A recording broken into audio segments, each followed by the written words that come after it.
All right, so that's 5, 5. So now we're shifting away from discrete and binomial random variables and on our way to continuous. You will see that the rest of this class, we are basing our work off of more or less off of continuous variables, continuous random variables. Okay, so a big part of this class is continuous random variables. So let's talk about some things. So first of all, a density curve is what we use to describe the probability distribution of a continuous random variable. Okay, so a density curve is our probability distribution. The curve is always on or above the x-axis. So again, it always goes up. And the area has and the curve has an area of exactly 1 underneath it. This is a huge, huge idea. So over here, again, you can see this is a histogram. Notice that the red curve gives it like this bell shape. But again, the area underneath that curve is going to equal exactly 1.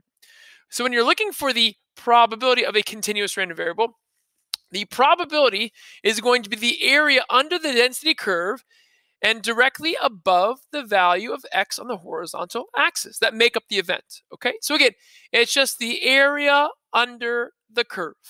Area under the density curve. I cannot stress that enough, that a probability distribution has an area underneath it of exactly 1. Okay, and the probability is going to be equal to an area. Keep that in mind. Okay. So when we look about a continuous random variable, and we talk about mean and median, all right, measures of center, it's going to have a lot to do with the shape. So remember that your mean is the point at which the probability distribution would balance, and the median is the point that divides the area under the probability distribution in half. Equal areas point. So if your density curve, if your probability distribution is symmetric or roughly symmetric, I spelled roughly wrong. Sorry about that. Roughly, R-U-R-O-U. I can spell. Roughly symmetric. It's a tough word. Get off my back. Then your mean and median will be the center, and it'll be exactly the same. Okay. I suppose I should take off the word roughly and make it more symmetric, but if it's symmetric. Versus if there is skewness, right? So this is skewed to the right. Remember that your mean is not resistant.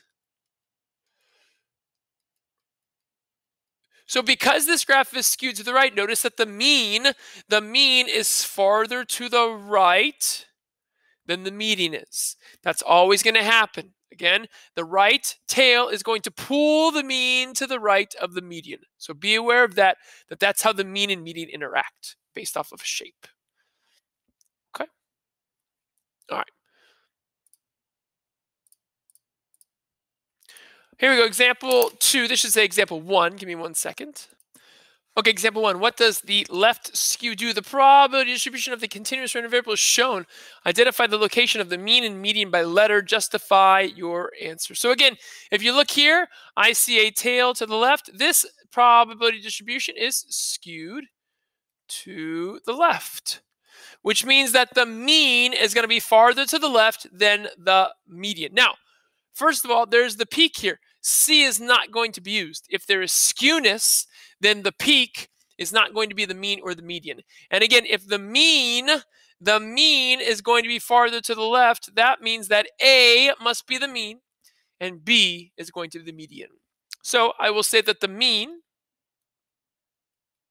is going to equal A, and that is because it's shifted left with the skewness.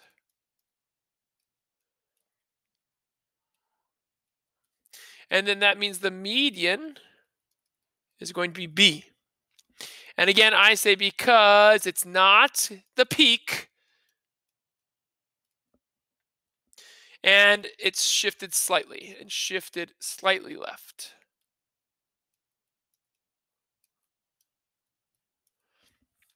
Okay. I suppose shifted. won't be lazy, shifted slightly. And shifted slightly left. Sorry about that. And shifted slightly left. Okay. Cool. So that was objective 1 and 2 put together. Again, from this objective, all I want you to remember is that the area under the curve is equal to the probability.